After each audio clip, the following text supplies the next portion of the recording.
Hello friends, this is Nirmal here for Technique, and in this video we're going to share some of the tips and tricks of the Samsung Galaxy J7 Prime. So this phone comes with Android 6.0 Marshmallow with a custom Samsung's Touchwiz UI. Now let's see some of the tips and tricks you can try out on this device. So first up, let's see the home screen. So if you press and hold the home screen, we have these four options: wallpaper, widgets, themes and screen grid. So wallpaper and widgets are self-explanatory. If you go to the themes, you can see there are some default themes available. You can add or download more themes using the Samsung account. So if you click more themes, you can see the theme store where you can download additional themes. You can buy themes.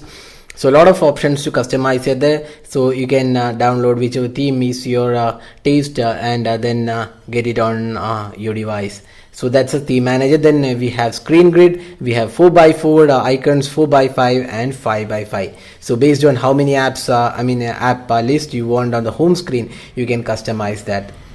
Now let's go to the custom quick toggle. If you just press and hold, you can expand the options. You have ultra saving, data saving mode, S bike mode. So S bike mode, what it does is when you are riding a bike, you can tap on, you can enable this S bike mode, and what happens is it will not allow you to accept the calls, and it will say warning to the caller that S bike mode, the bike mode is enabled and the person is riding a bike. So all incoming calls will be filtered and you will be notified about the urgent calls when you are driving. So you cannot use the phone unless you stop the vehicle and accept the call. So that's S bike mode. So we have already done a detailed video on the S bike mode, so you can check out our YouTube video to see how this feature works.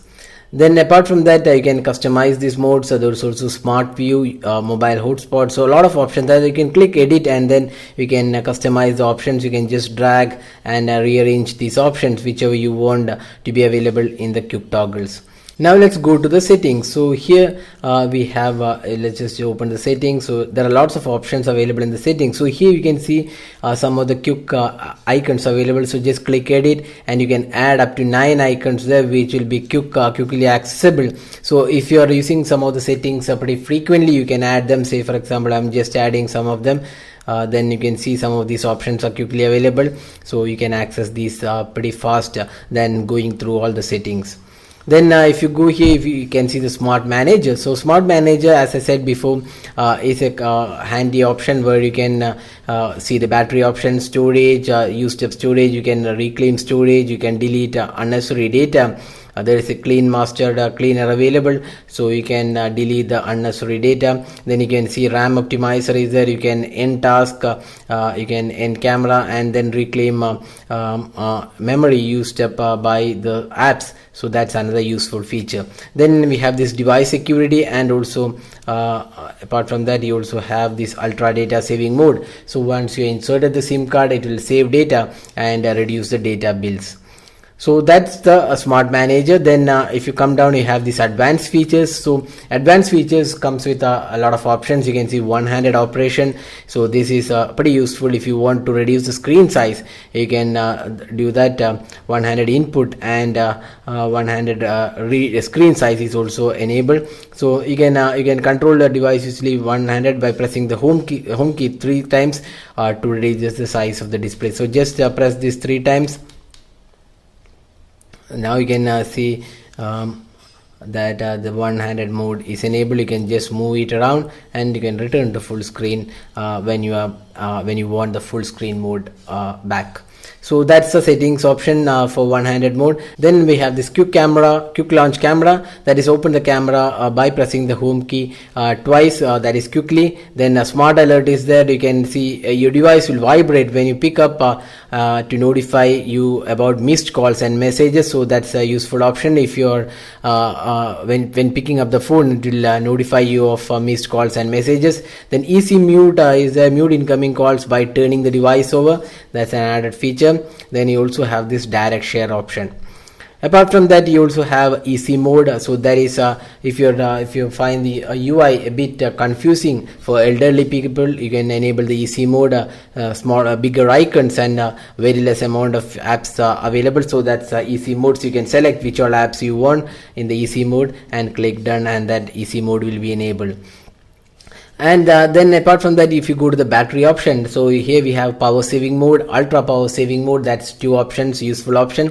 Then if you go down, you can see power planning. Plan your battery consumption to meet the needs using the feature below. One is reserve battery for calls. So if you click here, what happens is we'll just show you, reserve your remaining battery power for calls and messages when it falls below a set threshold. At this threshold, reserve battery mode will be enabled automatically, allowing only the phone messaging apps to be used. All other apps functionality will be disabled. So that's a useful feature. What it does is, so say now 15% is the battery set for calls and calls only. So what it does is once this percentage is the remaining one, that's when the phone reaches battery of 15%, what it does is all the other apps will perform will stop performing and only calls can be done. So that's a useful feature. Say for example, it will not consume any data, background running apps, so nothing will be done, and it will be only calls what you can do from this device. So you can set the battery limit threshold from here.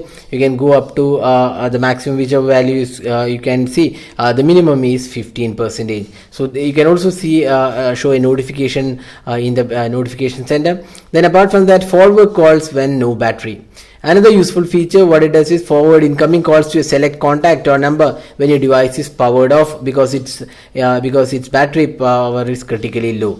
When your device is charged up and powered on again, calls will no longer be forwarded. You can also send a text message to inform your contact that the device will be powered off and your calls will be forwarded to them. So that's another useful feature. Then we have this option to manage the battery. So you can see what all apps are taking up the battery and you can control them. Then in the home screen, you can see there is a group icon. So this is a folder where you have multiple apps listed here. If you click this small icon here, you can change the color of these folders. Folder background is changed now. You can see the background color also changes. So you can have 5-6 colors available. So that's another simple feature for customization. So these are some of the options in the Samsung Galaxy J7 Prime. So some of these features are really useful. So if you have the device, do try out these features and get the better out of your device. So that's all guys. Thanks for watching and have a great day.